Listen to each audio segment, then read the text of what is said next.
What's up, you filthy gambling degenerates? Couldn't get enough daily fantasy from the NFL season? Well, guess what? The XFL is here to fill that void. And I, your boy Nathan, from the Fan Le Batard, your daily fantasy expert, I am here to break it down for you. And who am I? Well, folks, I'm a guy who's placed number 1 in the Super Bowl last year. Took the whole thing down. Too bad I tied with 11,000 other people, only won $600. What did I do this year? Started out with a cool $20. Took that $20, turned it into $200. Took 120 of that, rolled it into way too many playoff best balls, and turned that 120 back down into 60 and ended the year with 140. But I still got an itch for the daily fantasy. And let me tell you, folks, we are going to break it down for you. Daily fantasy. Let's do it.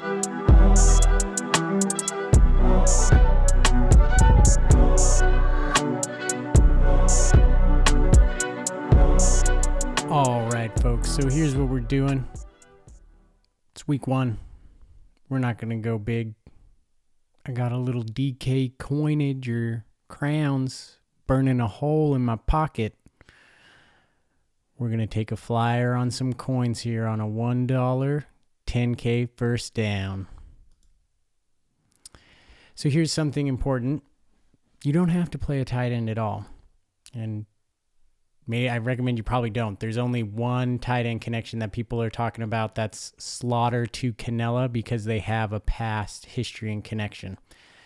Week 1, I'm going to advise you don't go tight ends. They just don't pay off. You don't have to play them, so why pay them? If you see here, your average player can be 7,000.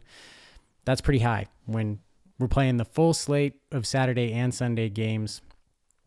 So there's just no reason to target a tight end, especially week 1 when their floor is way lower. So we're just going to avoid tight ends altogether. You only get one running back.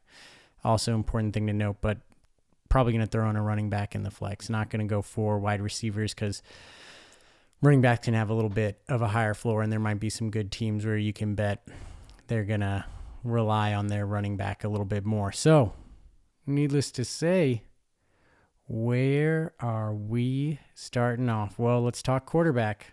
I mean, AJ McCarron, steady vet, has some history. The St. Louis Battlehawks, caw and order, ladies and gentlemen. Too expensive for my blood. I'm going to go Kyle Slaughter here. Bob Stoops, air rated out. Arlington Renegades here with the first pick in this here fantasy draft. Look at that little Arlington Renegades colors right there behind me. Kyle Slaughter, kid's got an arm. He's got a history of being successful in the USFL when he stayed healthy. Again, he's got that Canella connection, but we're going to avoid that. Now, same strategies apply. We're going to want to stack, so we'll just jump on over and see who we want to stack. So I see here this Modster, Sean Modster here. Not really familiar with him, and he's kind of expensive. For Aitman, everybody's been saying he's the number 1. Gordon, I can't trust him. I can't go week 1, but I'm looking for a stack here with Slaughter because you want to limit your opportunities for something to go right. And when you stack and you hit a stack, right, that's less things you need to go right than picking just a mismatch of players. So we're going to go with someone from Arlington. I don't like Modster. Let's see. A little bit cheaper here, 8,000. I do like that. Okay, Zamari Manning. I believe he was out of Tarleton State. Maybe had 2 seasons there, 900 something yards, 1,400 yards, 30 something TDs in 2 seasons, but just no play in the history. But I'm going to go ahead and stack him there, take a little bit of a cheaper option. Okay. we will go running back here. And here, folks, I've been checking the wire, checking the chatter, and people are talking about this Abram Smith and the DC Defenders. From what I've seen, the DC Defenders are the favorite in a lot of predictions that I've seen to win. They have Jordan Ta'amu at quarterback. I believe he had a good little run in the XFL. I think a little bit of a mobile quarterback as well, which means could be helping out the running game, opening lanes again for Abram Smith. We're going to go ahead and we're just going to take top running back here. You know, got to play it safe. DC Defenders right there. I like that pick. Think we'll bring it back to a wide receiver here. Let's see. I mean, Marcel Aitman, a lot of people been, again, reason he's number one up top here is everybody's got him as their number one fantasy prospect for wide receivers, but I've already kind of spent a little high. I need to get a little bit lower, and I'm hoping for a competitive game. I'm going to look for a run back here. Going to target someone from the Las Vegas Vipers here, see if I can't find somebody that I like on the Vipers to bring it back a little bit on the cheaper end here. I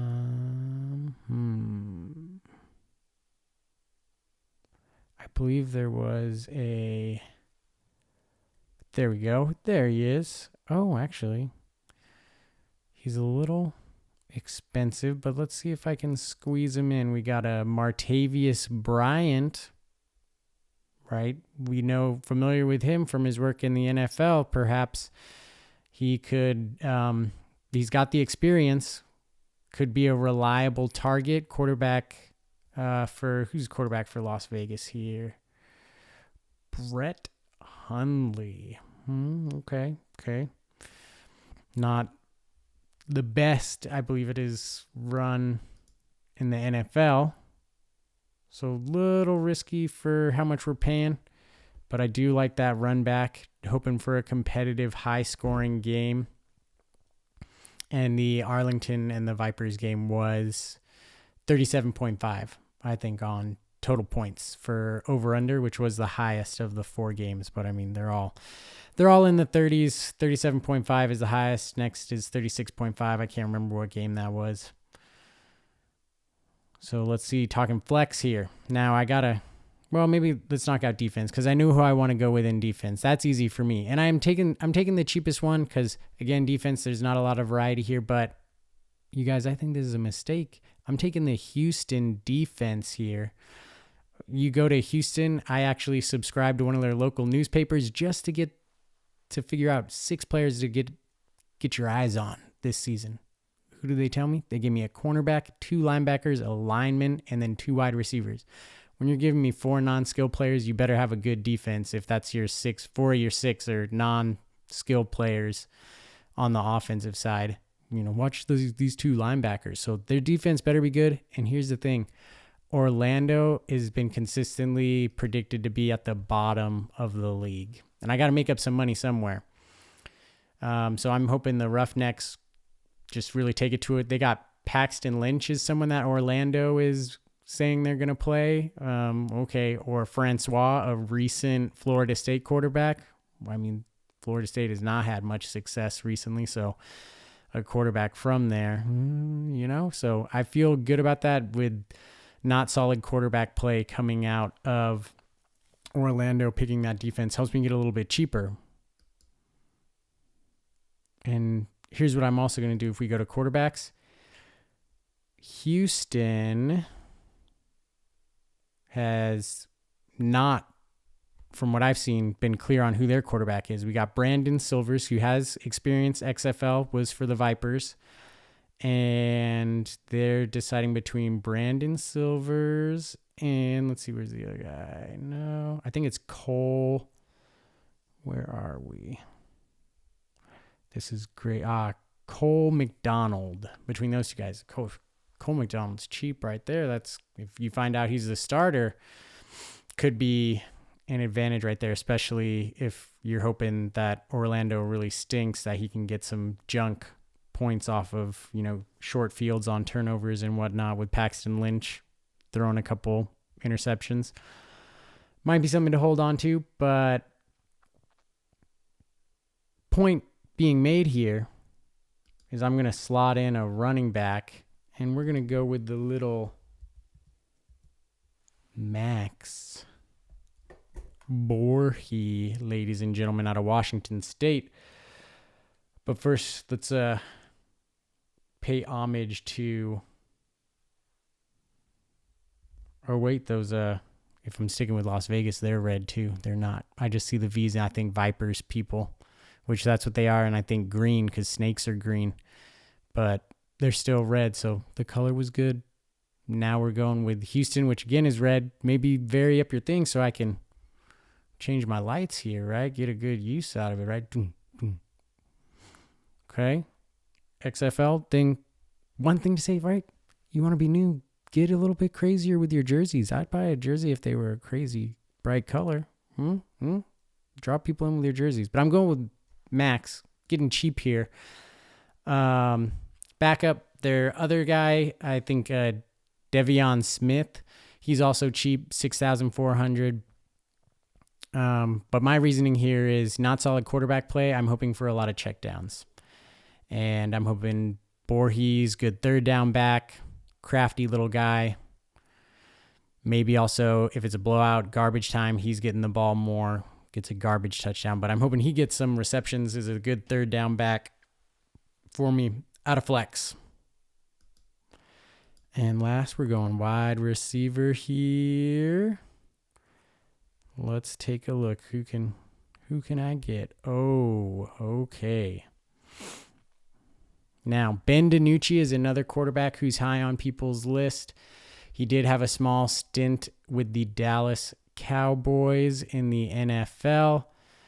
Josh Gordon is the number one, who I cannot afford, and I don't trust him for this much money week one. With just his history, yeah, he's made it back to the NFL and he's been a consistent player, but consistently not putting up stats. So who I would go with, though, here in a place where we do have what is maybe a more experienced quarterback, because he's at least got some time in the NFL and doesn't have, the stinkers of, say, a Paxton Lynch. So I'm going to slot in Juwan Green here with the Seattle Sea Dragons. And look at that, I get to change my color for that. Isn't that nice? He's also Juwan Green. And that is my fantasy football lineup. You got proof. I'm rolling in it, folks. All right. I'm in the plus side. You can trust me on this. I'm going to go ahead and enter this in. You can see this. Boom. It's all set. I'm extremely satisfied. And best of luck to you, you degenerates.